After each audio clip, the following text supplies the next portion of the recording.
In the dim corridors of the 19th century, society found itself caught between two forces that rarely walk side by side: the age of progress and the age of pain. This was the century of industry, of steam, of railways that cut across continents, of steel that bound together bridges and skyscrapers. It was the century of invention, of electricity and anesthesia, of photography and telegraphs. Yet beneath this bright veneer of human advancement, the same creative minds that built engines, a prosperity also designed machines meant not to heal or comfort, but to torment, to punish, and to kill. The 19th century became, in its own way, an age of innovation in cruelty. A time when new sciences and new technologies were tested not only in laboratories, but also in prison yards, interrogation chambers, and execution halls. The story of this century's cruel inventions begins not with grand machines, but with small objects designed for the close quarters of human flesh. In the growing cities of Europe and America, as urban crime rose with population, law enforcement armed itself with weapons that blurred the line between control and cruelty. One of the strangest among them was something known informally as rubber knuckles. They were not the polished brass knuckle dusters we might imagine from gangsters in later decades, but cruder, often improvised tools, leather-wrapped or rubber-coated fist enhancements designed to turn a policeman's punch into a bone-breaking strike. Rubber was a novelty in the 19th century, newly commercialized after Charles Goodyear's vulcanization process in 1839. It was hailed as a wonder material, soft yet tough, flexible yet enduring. And so, the very material that padded carriage, wheels, and made waterproof boots was also fitted to fists, shaping a new kind of sanctioned violence. The authorities called them restraints or compliance tools. But the bruised jaws and shattered teeth of prisoners told another story. In the alleys of London, in the drunk tanks of New York, these rubber-coated fists delivered pain without leaving the same visible marks as a baton. A strike to the ribs, to the gut, to the skullet left men groaning on the cobblestones, but less likely to bleed in a way that would provoke public outrage. Progress, in the twisted logic of the age, meant efficiency in cruelty. But rubber knuckles were only the beginning. A small step into a century that would see pain engineered with industrial precision. By mid-century, Europe's prisons had become laboratories of punishment. The Victorians, with their obsession for order and moral reform, experimented with devices that were as much psychological as physical. Prisoners were locked into solitary confinement, their senses dulled by silence and isolation, their minds unraveling long before their bodies gave way. Yet alongside this slow torture of the mind, harsher instruments awaited those who resisted. One such device was the crank machine. At first glance, it seemed innocent, a metal handle attached to a box of gears and weights. But when a prisoner was ordered to turn it thousands of times a day, with no purpose but motion itself, the crank became an instrument of torment. Each turn ground against resistance. Each hour stripped muscles of strength. Guards adjusted the device to increase resistance, and those who slowed were beaten. They called it discipline through labor, but it was nothing more than labor as punishment work designed not to build or create, but to grind down body and spirit. Alongside the crank came the treadmill, not the gymnasium contraption familiar today, but a massive wooden wheel built into prison walls. Prisoners climbed its steps endlessly, their feet pushing against heavy slats, forcing the wheel to turn. Sometimes the power was harnessed to grind grain or pump water, but often it had no purpose other than to keep men walking, climbing, sweating, and collapsing. The treadmill became a symbol of 19th century punishment, endless, exhausting, senseless. And yet reformers praised it as a humane alternative to the lash, as though replacing blood with exhaustion made suffering any less profound. But the century was not content with exhausting the muscles. It sought also to restrain and humiliate. In small towns across America, sheriffs used a bizarre invention known as the tramp chair. On its surface, it resembled a large metal cage shaped like a chair, into which vagrants or drunkards could be locked. Once secured, the prisoner sat immobilized. in public view, a spectacle for passing citizens. The bars bit into skin, the summer sun turned the chair into an oven, the winter winds turned it into an icebox. Hours could pass, sometimes days, as the tramp became an object of ridicule. It was punishment as theater, pain mixed with shame, suffering turned into civic entertainment. And all of this unfolded in a century that prided itself on progress. The Victorians published encyclopedias, built museums, and founded universities. Yet in the same breath, they refined the art of torment. It was as though cruelty itself had dressed in the clothes of science. The justification was always the same: deterrence, discipline, moral reform. To make men better, they argued, one had to break them first. But even these mechanical punishments paled before the ultimate. Innovation of the 19th century, the invention of a machine whose purpose was not discipline, not humiliation, but death itself. In the 1880s, in the state of New York, a debate raged over the most humane method of execution. Hanging, the old method, was unreliable. Some men strangled slowly, others were decapitated. Shooting was swift but bloody. The age demanded something cleaner, something modern. And so the electric chair was born.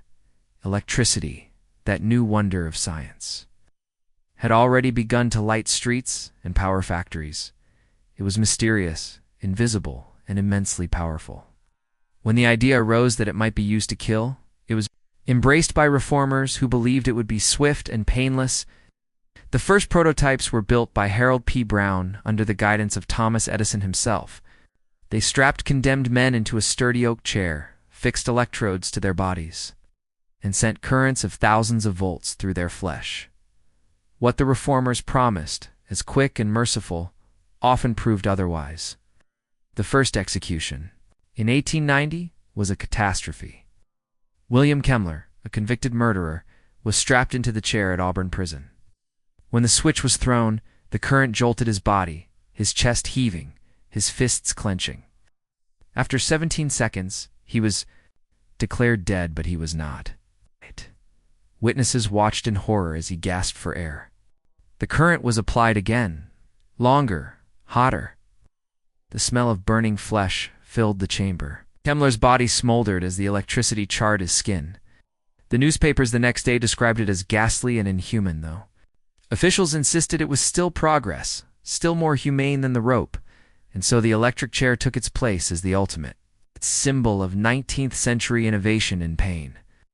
It was science twisted into execution, invention bent toward cruelty. What had begun with small devices like rubber-coated fists had escalated into a machine that married modern technology with ancient retribution. The century closed with that. Image burned into the public imagination: the oak chair, the leather straps, the hooded figure trembling under the invisible force of electricity. Progress and pain, hand in hand. Humanity marching forward with steam engines and telegraphs, while never letting go of its fascination with suffering. The story of 19th century. Torture is not only about devices and methods. It is about the contradiction of an age that believed itself enlightened while finding new ways to darken the human spirit. For every bridge raised, a scaffold was built. For every lamp lit, a man was strapped to the chair. And always beneath the rhetoric of reform, the real motive lingered: control, power, the cold hand of authority pressing down upon the powerless. This was the true legacy of the century, an era that proved innovation is never innocent, that even the wonders of science can be turned toward pain. From rubber knuckles in a constable's hand to the hiss of current in an execution chamber, the 19th century carved its story not only in books and machines, but in bruises and sweat, in the silent screams of those it chose to break. The 19th century did not invent cruelty, but addressed cruelty in the clothes of modernity. What had once been raw brutality, flogging in the square, burning at the stake, the public spectacle of pain was now refined and concealed behind prison walls. Yet for all the rhetoric of reform, the men and women who suffered in those institutions left behind testimonies that stripped away the mask of civility. Their words, scrawled in letters, journals, and memoirs, reveal the human. Toll of an age that prided itself on progress while crafting new torments. One English prisoner, sentenced to hard labor in the 1840s, described the daily grind of the treadmill. Each morning, he and dozens of others mounted the great wooden wheel. Each man assigned his narrow step. For hours they climbed, their feet pressing against the slats of the wheel, turning steadily like the gears of some monstrous clock. The guards barked orders, punishing those who slowed. The prisoner recalled his legs trembling, sweat streaming into his eyes, the endless pounding of feet. There was no end, he wrote, no purpose but to ascend steps that led nowhere, to climb into a void. He compared it to purgatory, a punishment not for his crime, but for his very humanity.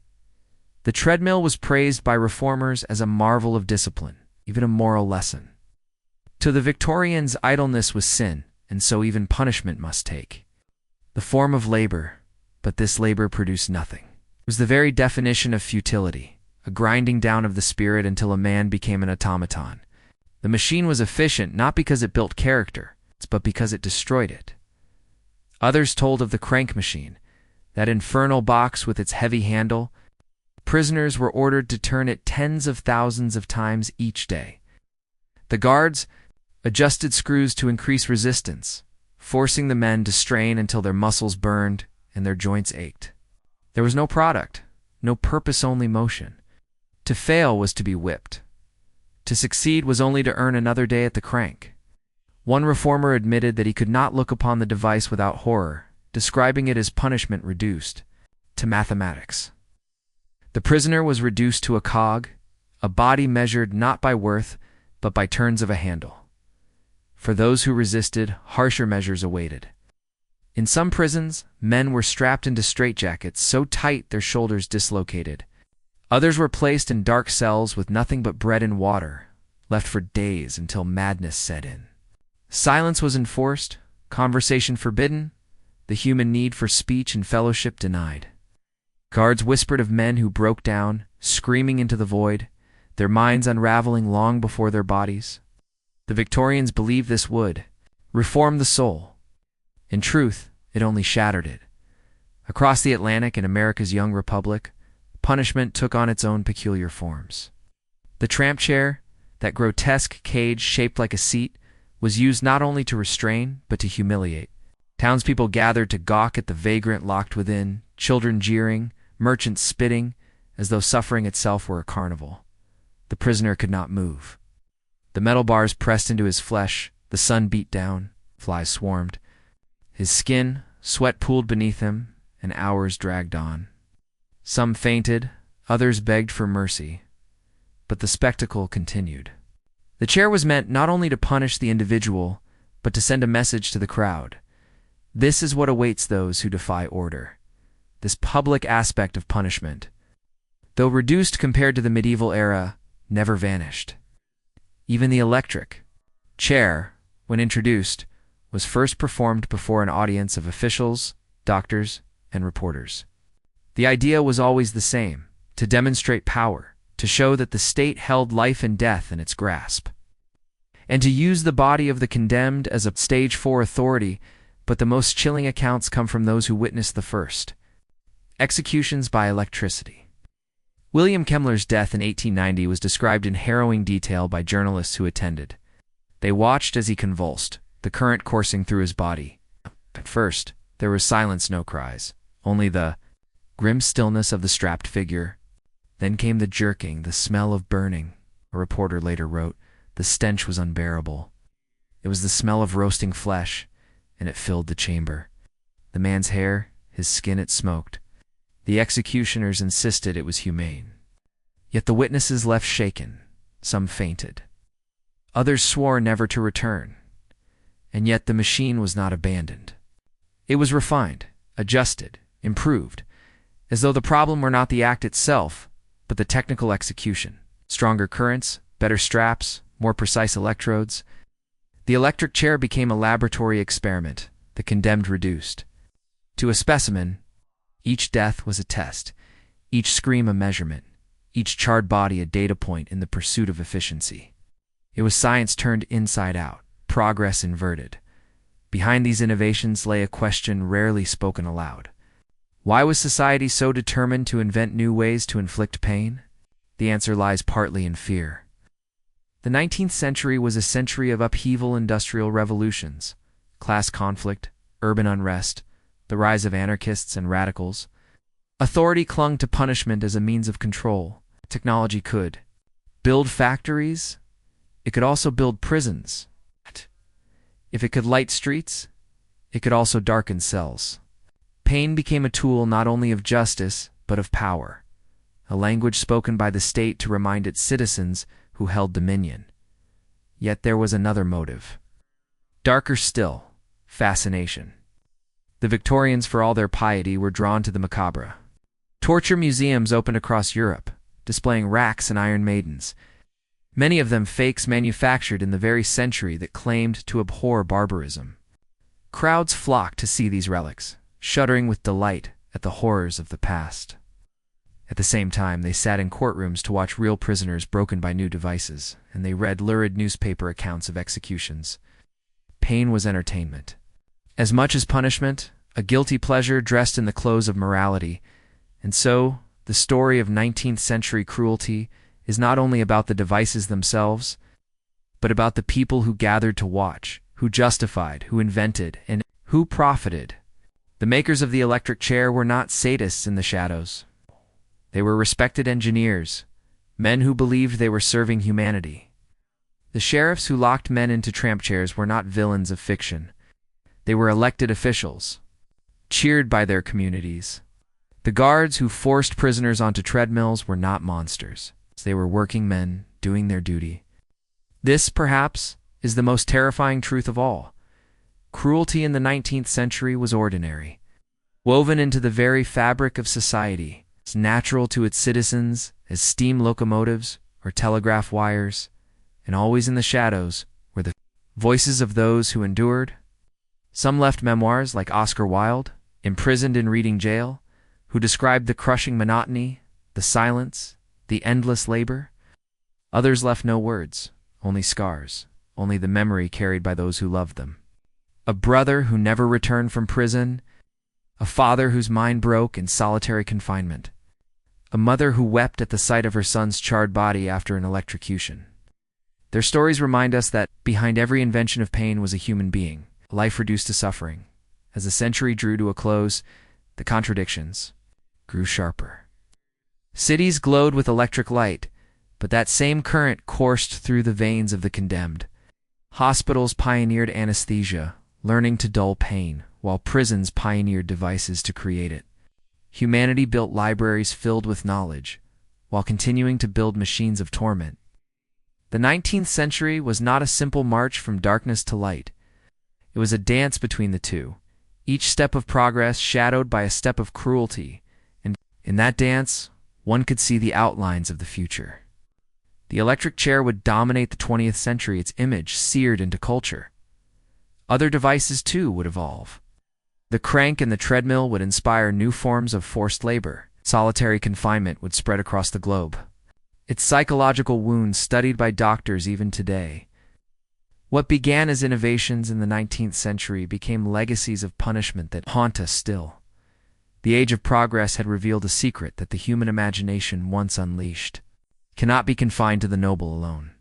The same brilliance that discovered how to send messages across oceans also discovered how to send death through wires. The same ingenuity that cured disease also perfected the art of suffering.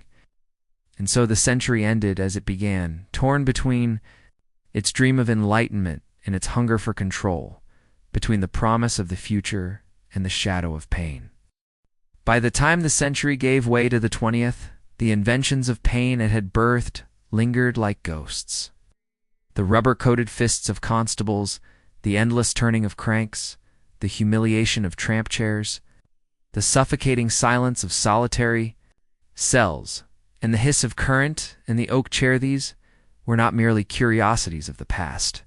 They had become embedded in the machinery of justice, institutionalized, normalized, almost invisible. What had once shocked the public slowly became accepted as routine.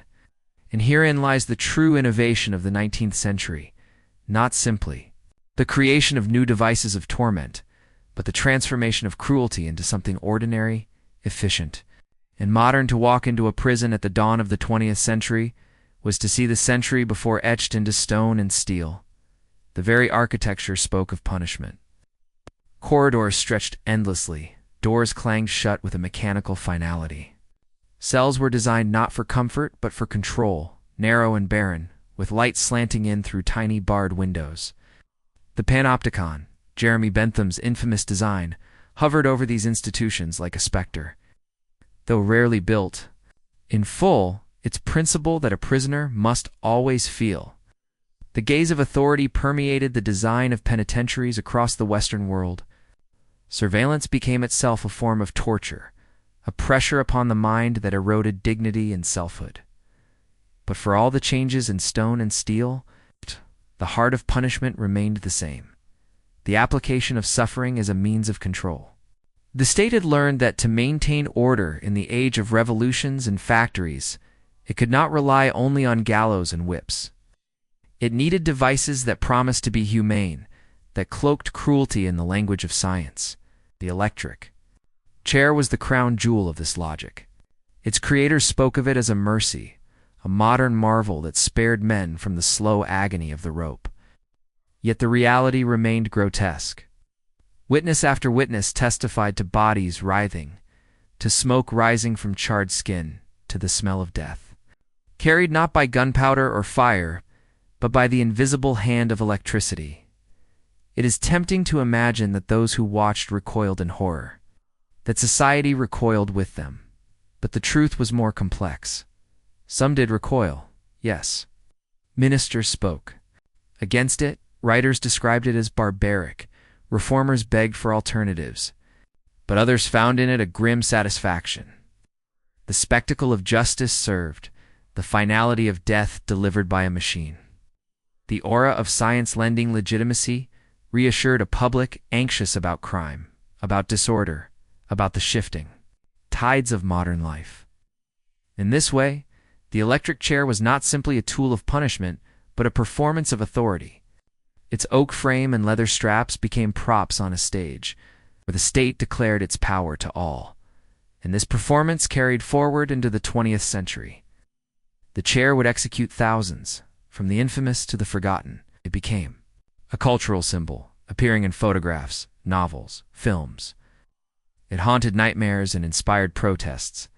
Yet always it carried with it the weight of its origin, an invention not of mercy, but of control. Birthed in an age that believed itself enlightened, but what of the smaller cruelties, the lesser-known devices of the 19th century? To cast long shadows, the treadmill, once hailed as reform, evolved into new forms of forced labor in prisons across the world. The crank machine disappeared, but its spirit lived on in the endless, purposeless tasks assigned to convicts: digging and filling holes, sewing uniforms, stamping license plates. Labor remained less about productivity than about breaking the will, turning bodies into instruments of obedience. Solitary confinement, refined by the Victorians, spread like a contagion. By the 20th century, it was practiced in prisons. From Europe to America to Asia, psychologists would later study its effects, documenting hallucinations, anxiety, self-harm, and madness. What reformers had once called a chance for reflection and repentance was revealed to be psychological torture, as devastating as any lash or chain. Yet it persisted, its roots tangled deep in the soil of 19th century reform and the tramp chair, though it faded from memory, foreshadowed the humiliations of the modern era.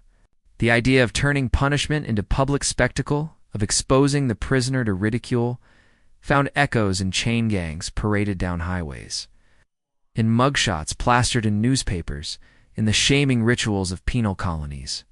Humiliation remained, a tool as powerful as pain, and it too owed its modern form to the age of steam and iron. When we look back upon the 19th century, it is easy to divide it into neat categories: the Age of Progress, the Victorian Era, the Industrial Revolution. We marvel at its inventions: the telegraph, the steam engine, the light bulb, and we forget that cruelty too was an invention of that age, refined and reimagined with every new discovery. It is not enough to say that the century contained both progress and pain. We must acknowledge that progress itself often birthed pain, that the same spirit of invention that drove engineers and scientists also drove executioners and jailers. Consider the electric chair once more. Without the discovery of electricity, without the experiments of Edison and his rivals, it could never have existed. The very triumph of science, the harnessing of current, was twisted into an engine of death. The chair was not an accident of history. It was the logical outcome of a world that believed every new force must be harnessed, whether to light a city or to extinguish a life. In this sense, the electric chair was not a contradiction of progress, but its shadow, and that shadow lingers. Even now, in the 21st century, debates about humane execution echoed the same words spoken in the 1880s. Lethal injection is defended as swift and painless, though botched executions prove otherwise. Solitary confinement is justified as necessary for discipline, though studies show its ruinous effects. The ghosts of 19th century innovations still walk among us, their presence felt in every prison, every courtroom, every execution chamber. But perhaps the most haunting legacy of all is the ordinariness of cruelty. The 19th century taught us that suffering need not come from barbaric spectacles alone. It can come quietly through a machine in a cell, through a chair in a courthouse, through the hands of a policeman wearing rubber-coated fists. It can come dressed in the language of science, of reform, of progress. And when cruelty is ordinary, it becomes harder to see, harder to resist. It becomes woven into the fabric of daily life, invisible until it bursts forth in screams and smoke. So we return to the image that began this story, the fist wrapped in rubber, delivering pain in the shadows of a city street. From that small device of control grew a century's worth of invention, culminating in the great oak chair humming with current. From bruises to burns, from humiliation to death, the 19th century charted a path of cruelty that ran parallel to its path of progress. The two were never separate. They were twins, each born of the same restless imagination. And as we tell this story, we are reminded of a truth that history repeats again and again. Innovation is never innocent. Every invention carries within it the possibility of harm. Every discovery can be turned toward cruelty. The question is not whether progress creates pain, it always can, but whether society chooses to restrain it. The 19th century chose again and again to unleash it. In the end, the century left behind not only railways and factories, but prisons filled with broken men, execution chambers filled with smoke, and the lingering knowledge that even in the brightest age, the darkest shadows may be cast. It left behind a chair of oak and iron, silent until the switch is thrown. A device that hums with the voice of the 19th century itself, a voice that whispers of progress, it screams of pain. That is the legacy of the Age-an era, that promised enlightenment but delivered torment, that clothed cruelty in the garments of science that turned invention into execution. From rubber knuckles to electric chairs, the 19th century stands as proof that the human genius for creation is inseparable from its genius for destruction, and that every light we kindle has the power to burn as well as to illuminate.